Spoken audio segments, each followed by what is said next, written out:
I'm afraid to this person to commit suicide is I confronted him as a Christian. Second thing, I am afraid to lose him. And I might do like my opinion, let him come. I pretend that I accept. I work hard to bring him to God in direct way. Like I usually tell him, okay, here I will let you know God, the God I know, and then you take the decision. I'm not going to take the decision for you. I will let you know God that I know, and it is a decision for you. So is that right or wrong? At the same time, St. Paul, and like he make it clear sexual immorality. So and at the same time, I'm afraid that they commit suicide. Second thing, like we know that the suicide is sin. I cannot confront the family of the her son or her daughter commit suicide that they are in hell. Like I tried, like this is like will break them apart. So I tell them, okay, I don't know the last minute of this person what happened. Maybe God forgive him at the last minute. So I am doing that. It is right or wrong, I don't know.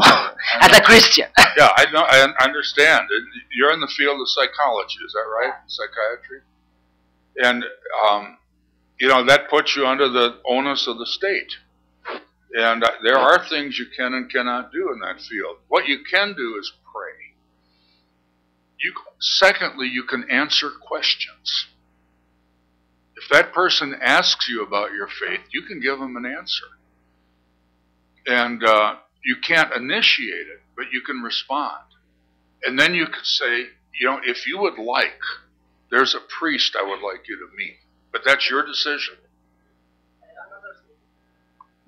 Like sometimes they enter with me, like they know that I'm Christian, they come to me as a Christian, and they came in conflict with me to said I approve it. Like they come to me for approval to what they did, and I never did. So we enter in conflict because they wanted to hear from me as a Christian, I approve it. That's why if you can have that person go to a third party who's not a professional counselor, who is not under the quietus thing that they put on you, that's what I would do in a heartbeat. And I have been that third party as a priest. We just, on our campus, we had a kid last spring that went out drinking, and he came back and started popping pain pills. And thank God his roommate dialed 911.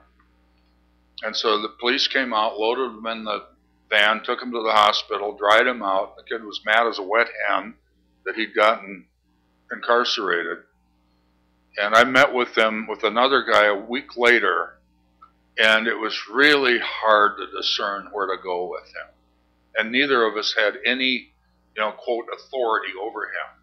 I was not his priest. He's not Orthodox. Though, surprisingly, he was a Christian. And so, I was in Lowe's the other night, and a guy comes up to me. I said, I know you. What's your name? He gave me his name. I remember you. It was this kid. And the neat thing about it is, I wouldn't have seen him had he not come up to me. And I said, it's so good to see you. How's it going? He said, it's going really good. I said, can we have lunch? So just before I flew here, I had lunch with him.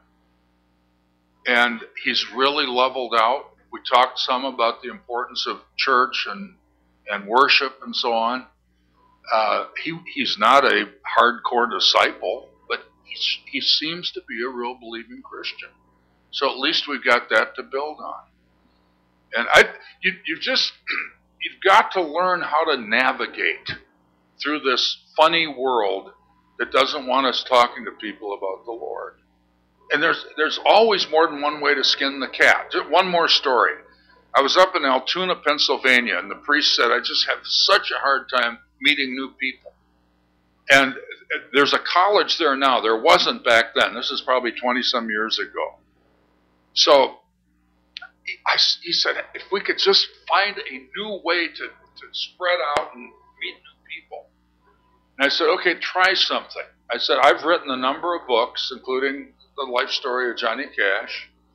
I said, call the high school and ask for the English teacher and just say there's a guy coming to town, he's a priest, but it would be willing to come and talk with your students about how to write a book.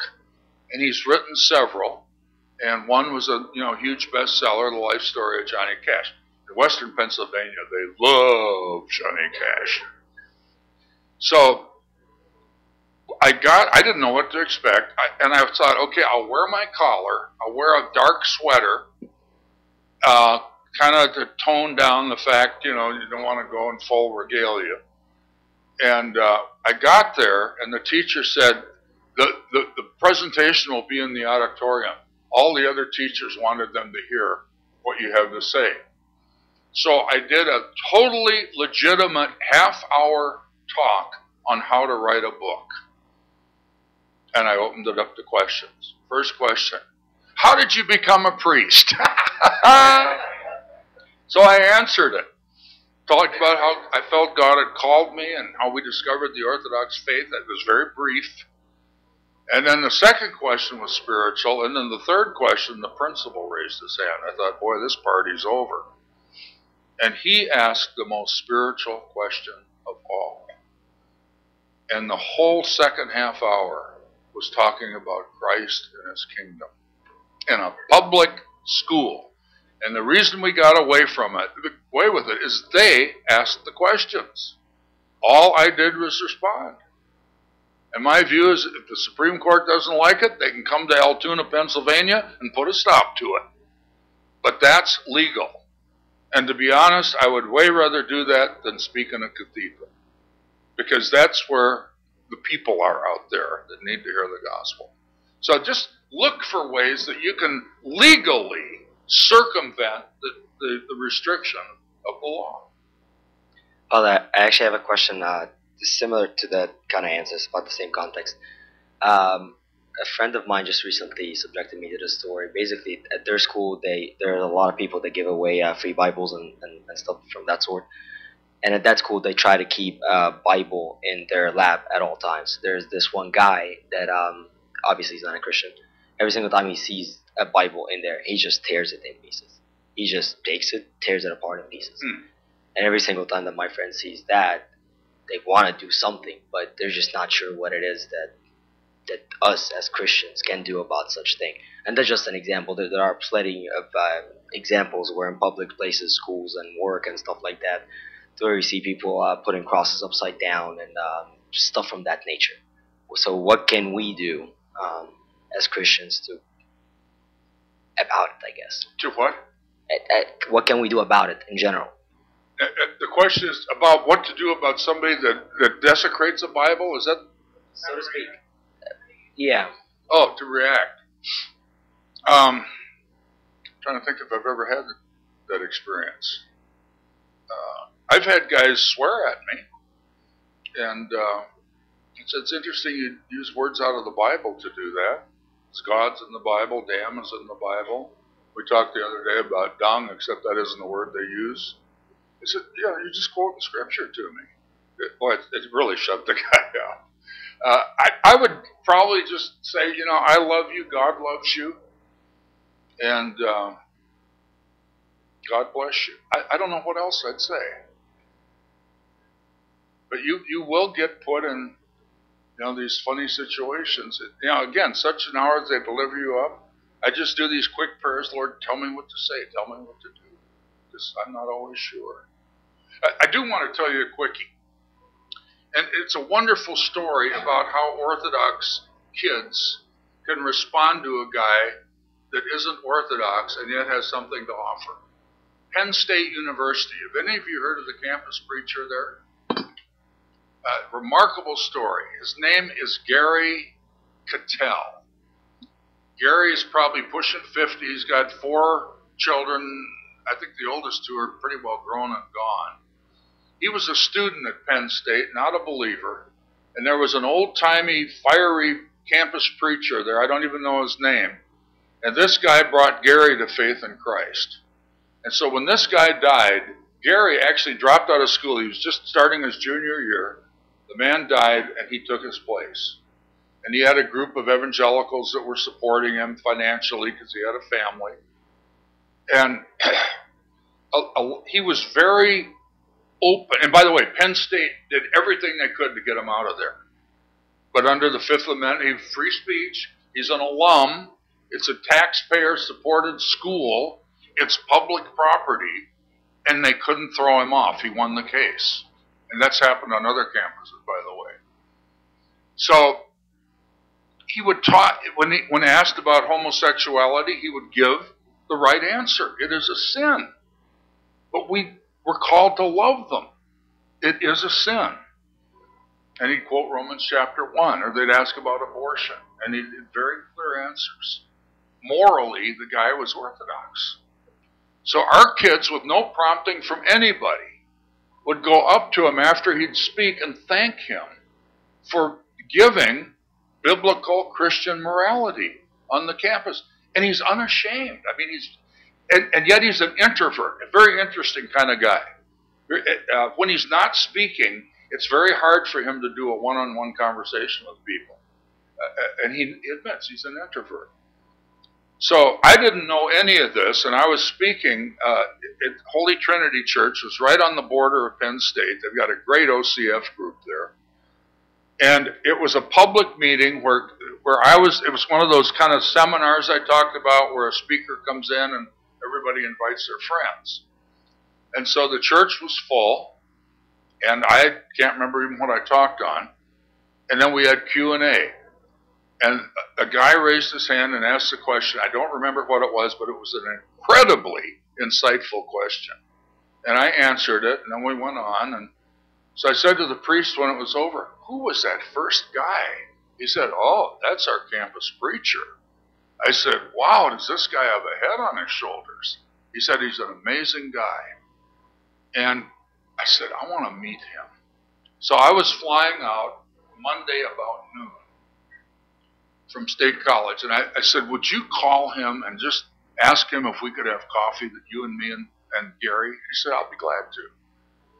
Gary spends every morning in prayer and then goes out and preaches at the noon hour and then later in the day. So he said, I'd like to meet Father Peter. And I had an Orthodox study Bible with me. That was back when it was just the New Testament and Psalms. So we met at a restaurant, and I just said, "Gary, I was so impressed with your question the other night, and I wanted to meet you." And we began to talk. And so he had a few more questions about the Orthodox faith. And I said, "I'd like to give you a gift. We call it the Orthodox Study Bible. And in the notes, you'll see how historically the church has interpreted these various scriptures." He said, "I'd really like that." So I gave it to him. I thanked him for spending the time and wished him well in his ministry.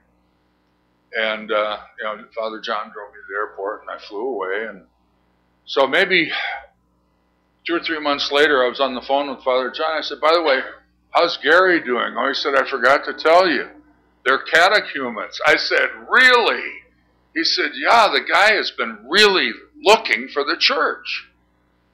And so the next time I saw him, all of his family, except I think the oldest daughter, needed more time, had been chrismated. They were part of the church. And I said to Father John, "Well, what are you going to do with them now?" He said, "I'm sending them right back out on the campus." And so I heard him one time before he was Orthodox. I heard him again afterward, and the depth was just incredible. So we have an Orthodox campus preacher at Penn State University, and the guy has really been used by God. The deacon in the church there, Holy Trinity Church, the deacon was converted through Gary's preaching, and now he's part of our clergy. So it's just been a thrilling thing. And again, it was one of those unusual circumstances where our kids didn't compliment him on his doctrine because it wasn't Orthodox. They complimented him on his morals because it was Orthodox. And ultimately he came. So just use anything like this. Oh gosh, we're overtime, aren't we? Use anything like this you can. Take every opportunity, St. Paul says. Okay, the last question. Who is it? Okay. Okay. Okay, so I know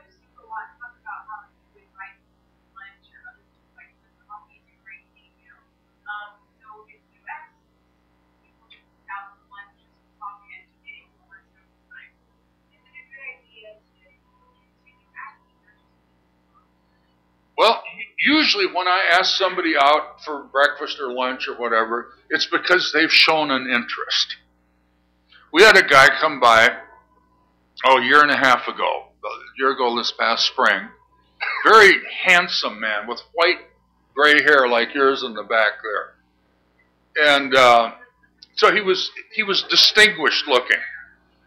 And I knew he was a visitor. I'd never seen him before. So he didn't even stay for coffee hour. So before he left, I just said, I'd like to meet you. My name's Father Peter. I'm the father of the priest here. He said, well, good. He said, I've read your book. I said, really? He said, actually, I give them away. He said, I may be the greatest disseminator of becoming Orthodox that's out there. And I said, gosh, I'd love to get to know you.